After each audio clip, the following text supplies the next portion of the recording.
अगर आप भी चाहते हैं नए वीडियो एवं नए ऑडियो देखने एवं सुनने के लिए तो हमारे गोल्ड स्टूडियो चैनल को सब्सक्राइब जरूर करें एवं बेल आइकन दबाना ना भूलें।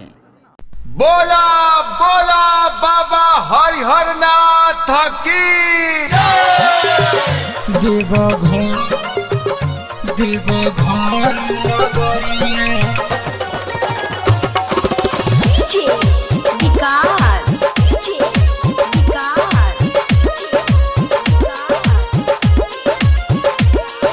बड़ा भीड़ होखेला रे भईबो बाबा के दुआरिया एहो भाई।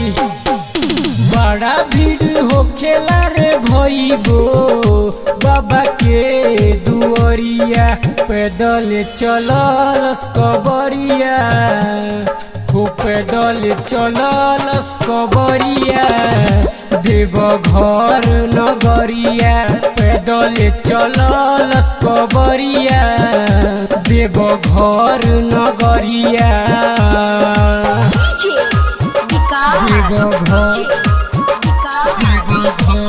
नगरिया। बोला बोला बाबा वासुकीनाथ की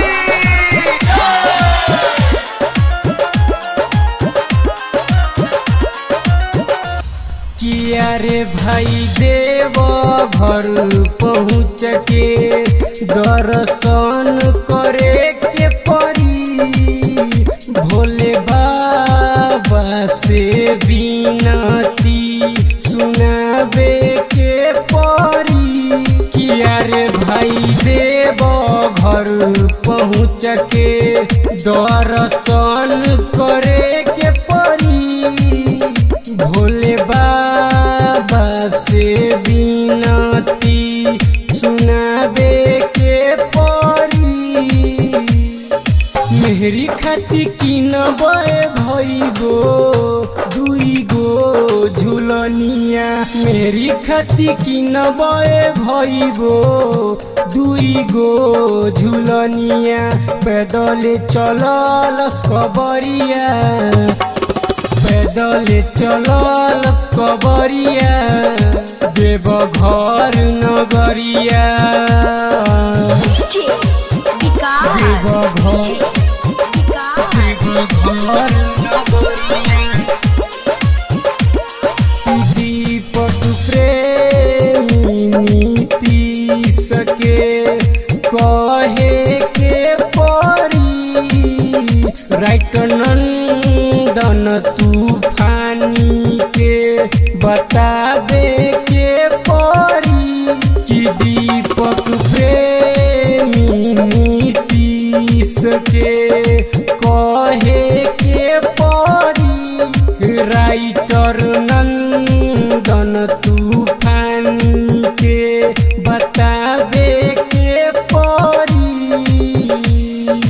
बड़ा भीड़ होखेला रे भईबो बाबा के दुआरिया बड़ा भीड़ होखेला रे भईबो बाबा के दुआरिया पैदल चलस कबरिया हो पैदल चलस कबरिया देवघर नगरिया। बड़ा भीड़ होखेला रे भईबो बाबा के दुआरिया पैदल चलस कबरिया हो पैदल चलस कबरिया देवघर नगरिया पैदल चलस कबरिया देवघर नगरिया। प्रेमी डिजिटल रिकॉर्डिंग स्टूडियो सीभर कॉन्टैक्ट 9304977188।